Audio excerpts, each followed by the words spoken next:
तो मध्य पूर्व में एक बहुत बड़ा सैन्य संकट शुरू हो गया है। एक ऐसी चिंगारी जो दशकों से सुलग रही थी, वो अब आप कह सकते हैं आग बन चुकी है। हालात बहुत ही ज्यादा गंभीर हैं और तनाव अपने चरम पर है। देखिए, जिस टकराव का डर लंबे समय से था ना, वो अब सच हो गया है। और अमेरिकी राष्ट्रपति डोनाल्ड ट्रंप का ये बयान सुनिए।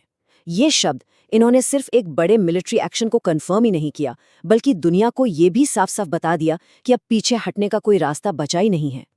ये सिर्फ एक बयान नहीं था, ये एक नए और कह सकते हैं कि एक बहुत ही खतरनाक दौर की शुरुआत थी। शनिवार 28 फरवरी, ये तारीख अब इतिहास में दर्ज हो चुकी है। क्यों? क्योंकि इसी दिन वो डर हकीकत में बदल गया। जिस संघर्ष की आशंका सालों से थी, वो शुरू हो गया। अमेरिका और इजराइल ने मिलकर ईरान के खिलाफ एक ऐसा जॉइंट मिलिट्री ऑपरेशन शुरू किया जिसने पूरे के पूरे रीजन को हिलाकर रख दिया है। और अमेरिका की तरफ से ऑफिशियल कंफर्मेशन आने में बिल्कुल भी देर नहीं लगी। राष्ट्रपति ट्रंप के शब्दों ने सारे शक शुबे खत्म कर दिए। उन्होंने एकदम साफ कर दिया कि भाई ये कोई छोटी मोटी झड़प नहीं है, मतलब ये एक बहुत बड़ा और लगातार चलने वाला मिलिट्री कैंपेन है।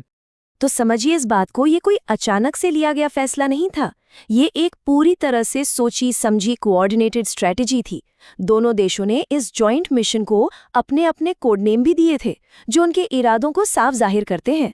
अमेरिका का ऑपरेशन एपिक फ्यूरी और इजराइल का ऑपरेशन रोरिंग लायन।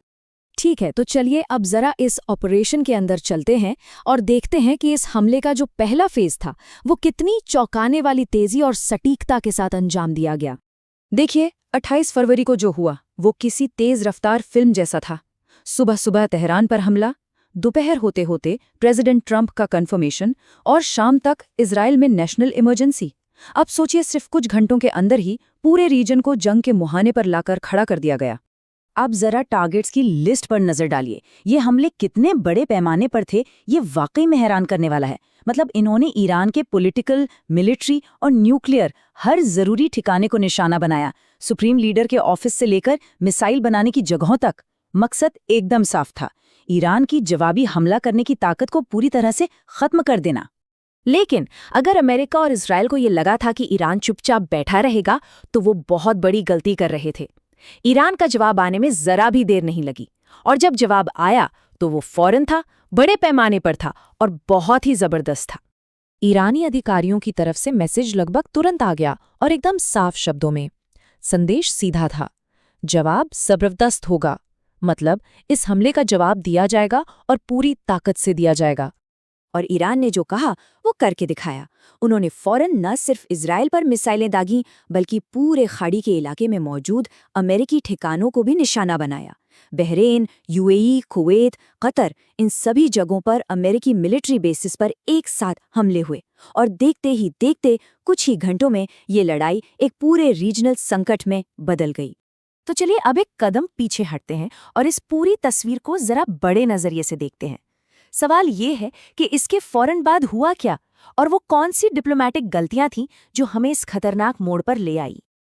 देखिए, इस लड़ाई का असर जमीन पर फौरन महसूस होने लगा। पूरा का पूरा रीजन जैसे थम सा गया। एयर स्पेस बंद, इमरजेंसी लागू और लाखों लोगों की रोजमर्रा की जिंदगी पूरी तरह से उथल-पुथल हो गई। ये कड़वी सच्चाई है कि जब भी ऐसी कोई मिलिट्री कार्रवाई होती है, तो उसका सबसे पहला और सबसे बुरा असर आम लोगों पर ही पड़ता है। और ये आंकड़ा देखिए, ये ईरान के अंदर के हालात को बयां करता है। सोचकर देखिए, एक पूरा देश दुनिया से लगभग कट चुका था। जो वॉचडॉग संस्था है नेटब्लॉक्स, उसके मुताबिक हमलों के दौरान ईरान में इंटरनेट कनेक्टिविटी सिर्फ 4% रह गई थी। सिर्फ 4%। ये आज के ज़माने की लड़ाई का एक और चेहरा है। तो अब आते हैं सबसे बड़े सवाल पर, आखिर हम यहाँ तक पहुँचे कैसे? बातचीत फेल क्यों हुई? ऐसी नौबत आई ही क्यों कि डिप्लोमेसी के जगह मिसाइलों ने ले ली? इसका सीधा सा जवाब छिपा है ईरान के न्यूक्लियर प्रोग्राम को लेकर चल रहे डिप्लोमैटिक डेडलॉक में। देखिए, अमेरिका और उसके साथी देश चाहते थे कि ईरान अपना न्यूक्लियर प्रोग्राम पूरी तरह से बंद कर दे, लेकिन तेहरान इसके लिए बिल्कुल भी तैयार नहीं था। और जब बातचीत के सारे रास्ते बंद हो गए, तो फिर हमलों का रास्ता खुल गया। और यहाँ इजरायली अधिकारियों ने अपने पहले हमले को सही ठहराने के लिए एक टर्म का इस्तेमाल किया, प्रीएम्प्टिव स्ट्राइक। ये समझना बहुत ज़रूरी है इसका मतलब ये होता है कि उन्होंने किसी हमले का जवाब देने के लिए इंतजार नहीं किया, बल्कि उन्हें लगा कि आगे चलकर कोई बड़ा खतरा हो सकता है, तो उस खतरे को रोकने के लिए उन्होंने पहले ही हमला कर दिया। तो आखिर में हम उस सबसे बड़े और सबसे खतरनाक सवाल पर आकर खड़े हो गए हैं। एक तरफ से हमले हो रहे हैं, दूसरी तरफ से जवाबी हमले हो रहे हैं, तो क्या अब पूरे मिडिल ईस्ट में एक बड़ी विनाशकारी जंग होना तय है? इस सवाल का जवाब शायद आने वाले कुछ दिनों या हो सकता है कुछ ही घंटों में मिल जाए।